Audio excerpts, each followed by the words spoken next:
The biggest challenge when buying a stereo might be determining your budget.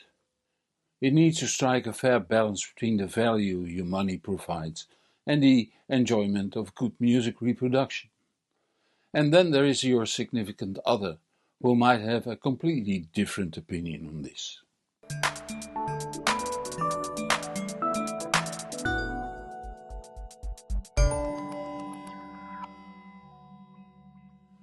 This video starts by helping you set a budget, for obvious reasons. Please understand that there is no universal budget advice. Everyone values the enjoyment of music differently, let alone money.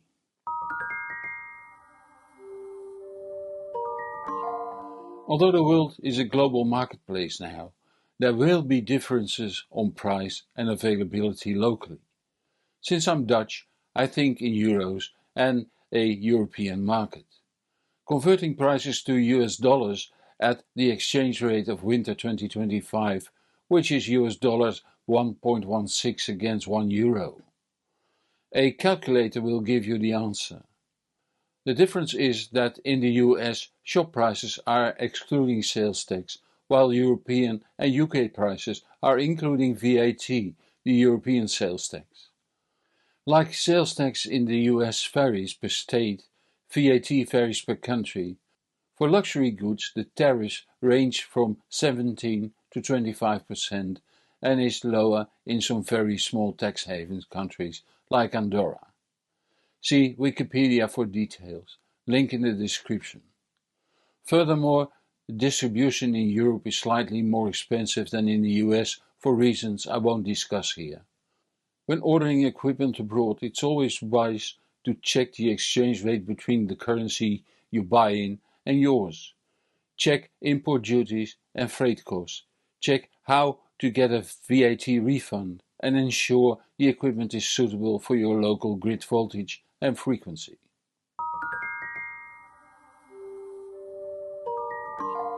Let's start roughly setting a budget. For simplicity, I define a stereo setup as a pair of speakers, an amplifier, a digital source such as a CD player, network renderer or DA converter and the associated cabling. If you choose a DA converter as your digital source, I'll assume you will be using a computer to feed your DA converter, if not at the same price you pay for the DAC for the streamer. Because the price of a CD player and a DA converter of comparable quality is roughly the same, the computer or streamer isn't included in the budget. Also, keep in mind that you can make the wrong choices with any budget. Therefore, my prediction of what a budget might yield doesn't guarantee it will actually happen. Below €1,000, although not impossible, you will be pressed to find a proper sounding stereo setup for this money. Most likely, you have to be keen on special offers based on model changes or on used equipment. Between €1,000 and €1,500, this money can buy you a good sounding setup, especially if your room is not too big. It will be sufficient for rooms up to approximately 12 to 16 square meters, 130 to 170 square feet, and will do in rooms at up to 25 square meters to 270 square feet when played at moderate levels. Between €1,500 to €3,000 in this price range, you can buy a fine sounding stereo that will offer decent sound levels for a medium to large room. Above €3,000, from here the quality will increase with every euro you spend when you choose wisely. As with good wines, a beginner might not appreciate the increase in quality to the same degree as a seasoned listener might. The brain over time learns not to be overwhelmed by small numbers of properties of a setup and will learn to discover the artifacts of a given setup. Luckily, in this price range, dealers are a good partner in this process. It is good practice that you buy the equipment with the right to return or exchange if it's not to your taste. Of course, if not damaged and in the original packing.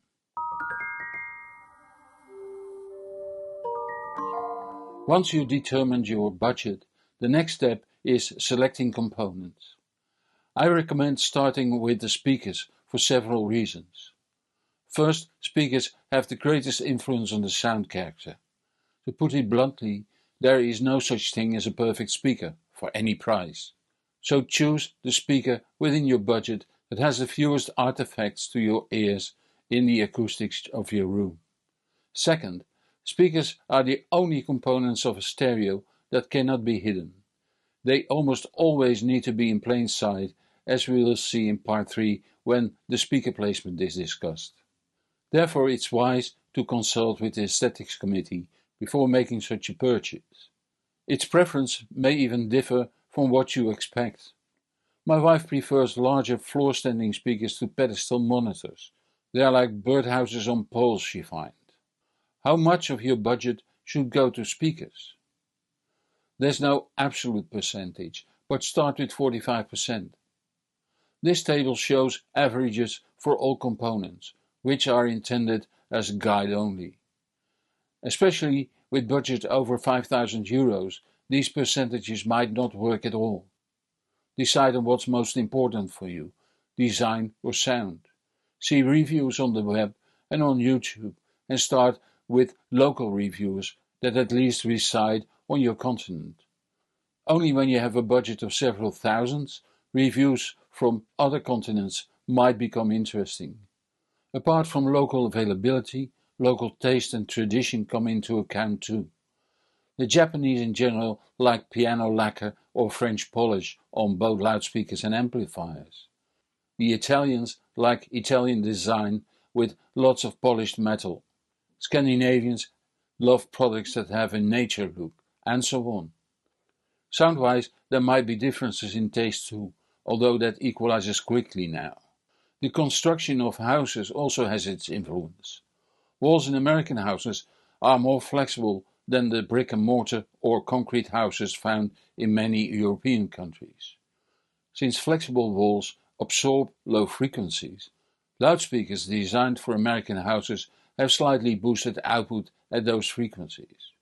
Houses fitted with large windows have more reflections at higher frequencies than houses with smaller windows. Smaller windows are often found in countries with very high and very low outside temperatures. Room sizes also differ in each culture, so there are many factors that differ from country to country and from continent to continent. Take that into account.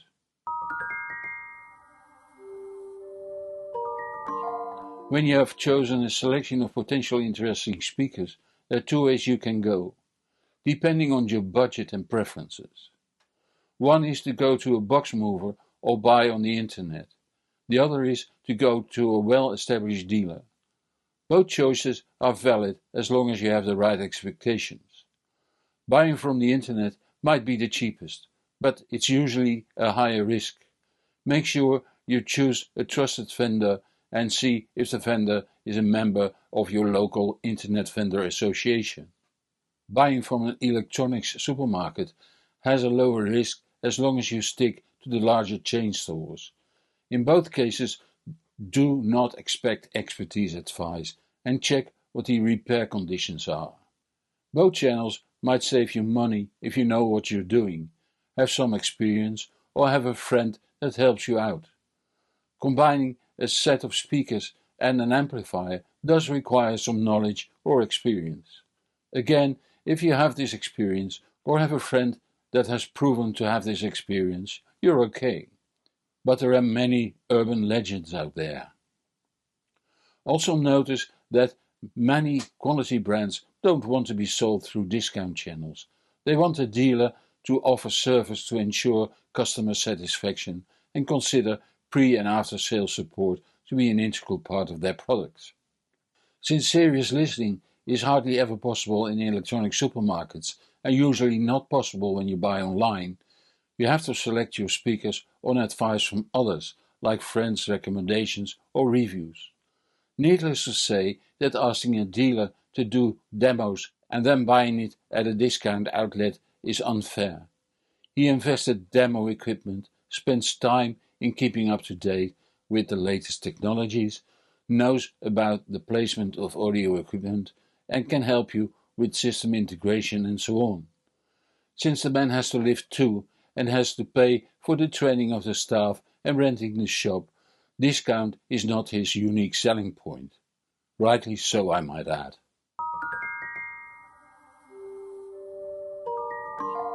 Depending on the speakers you have chosen, you then have to select an amplifier that has enough power and stamina to drive the speakers and have control over them. Here some technical properties are important. The first is the efficiency of a loudspeaker. How much sound pressure level does it produce, how loud is the sound, by a certain given amount of power from the amplifier. It's like the performance of a car does not depend on the horsepower alone. The weight and air resistance of the car and the torque the engine can deliver also plays an important role. The amplifier has a specified maximum power, like the horsepower of a car, but not specified is how fast and how long it can deliver current. This is more or less comparable to the torque of an engine, but it is never specified for the amplifier. The weight of the car can be compared to the impedance of a loudspeaker, and the air resistance with the efficiency of the loudspeaker. Where you normally buy a car and engine integrated, for a stereo you have to combine the amp and the speaker yourself. To combine an amp to loudspeakers, you should understand the electric behavior of loudspeakers. An important part of this can be seen in the impedance curve.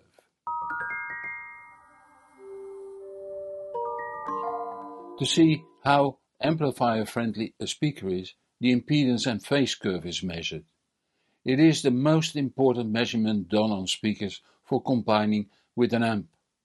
This measurement shows two lines, one representing the impedance, the resistance for alternate currents, and the other the phase of the impedance. The latter represents the opposition a circuit presents to a current when the voltage is applied. This measurement shows the impedance in red, left scale, and the phase in blue, the right scale. Here we see the impedance and phase curve of a difficult high-end speaker. From 450 Hz down, the impedance is below 4 ohms, being even 2.4 ohms at 90 Hz. That already requires an amp that is able to supply bucket loads of current.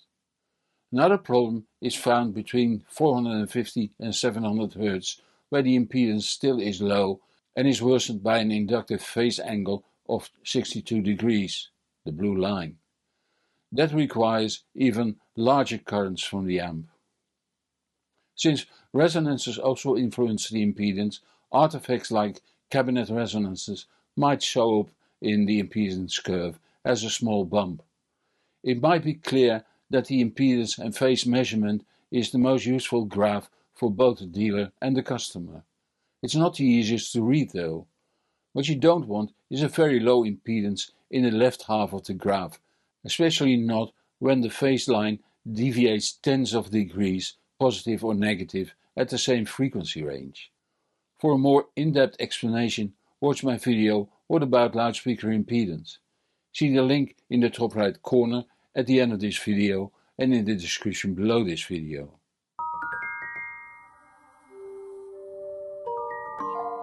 Now that we have a set of speakers and a matching amplifier, it's time for the source. Usually people will own only one source for audiophile reproduction. Of course, many sources can be connected, like the TV, the radio tuner, MP3 player, smartphone, satellite box, Apple TV, and so on. But these are not true audiophile sources, although some of them can be made better sounding using a quality D2A converter. The iPod Classic digitally connected to an outboard DA converter can sound quite well. Some smartphones used in the same way might sound less, unfortunately. There are two sources that traditionally are used for audiophile reproduction: the record player and the CD player, including SACD and DVD audio players. Over 15 years ago, a third way of playing became available: the file-based audio player. In essence, it's a hard disk containing music connecting to a computer that feeds a DA converter. There are many ways to go about this. Indeed, a separate hard disk connected to a separate computer that feeds a separate DA converter. But it can also be an apparatus looking like a CD player that holds the hard disk, the computer, and the DA converter. It's even possible to use the hard disk in your computer in the study to play music in the living using the home network to connect both. This video series will not only describe all types of systems but also help setting up a catalog of music in a usable way, giving advice on software to use, and so on. Regardless of the type of source you want to use, it has to be about the same quality than the other components. You can use a better component, although the gain in quality will be limited while costing you more money.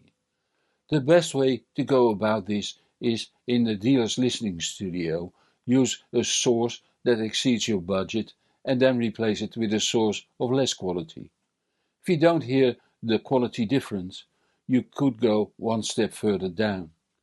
If you do hear loss in audio quality, go one step up.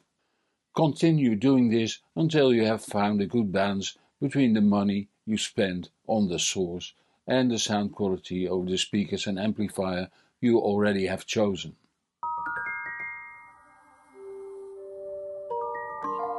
There are two ways to connect a source to the amplifier, analog and digital, provided the amplifier has digital inputs, which isn't always the case.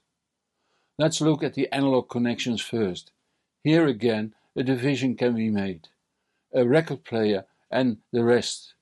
A record player has a very low output voltage and needs a special equalizer to restore a proper balance of lows, mids and highs, the so-called RIAA curve. Between record players, or to be more precise, between the cartridges in a record player, there is a large difference in output voltages. I'll discuss this later in the series. A microphone also has a very low output voltage, but doesn't need the RIAA curve. Since only few people use microphones at home, most amplifiers lack a mic input. In that case, you will need a mic preamp or mixing console. That will amplify the mic signal to the line level signal. All other sources like CD players, tuners, TVs, MP3 players, video players, a mic preamp or mixing console, and so on, have so-called analog line outputs. Although there is no official standard for a line output, a manufacturer would put himself out of business if he would produce a product that would not work with the line inputs of an amplifier. Nowadays, the general rule of thumb is that the output level of a CD player that, if it complies to the Sony Philips Redbook specification, outputs a maximum of 2 volts RMS and has a very low output impedance, able to drive any line input with a few kiloohms input impedance. In practice, you can connect any device with a line level output like network audio players, CD, DVD, Blu-ray players, tuners, mobile music players, tablets, smartphones and so on, directly to any amplifier input with the exception of the phono input and, if available, a microphone input. So if you have a CD player connected to the CD input and want to connect a network audio player or smartphone, you could use the tuner input, the aux input and so on.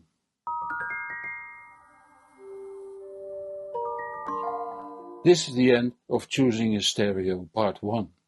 I'm working on part 2 already and have ideas for part 3. When they are finished, they will appear at the end of this video. And if you are subscribed to this channel, you will be noticed, of course. So don't forget to subscribe or follow me on Patreon, Facebook, LinkedIn, Instagram or TikTok. Patreon and YouTube Premium members get early access and no ads.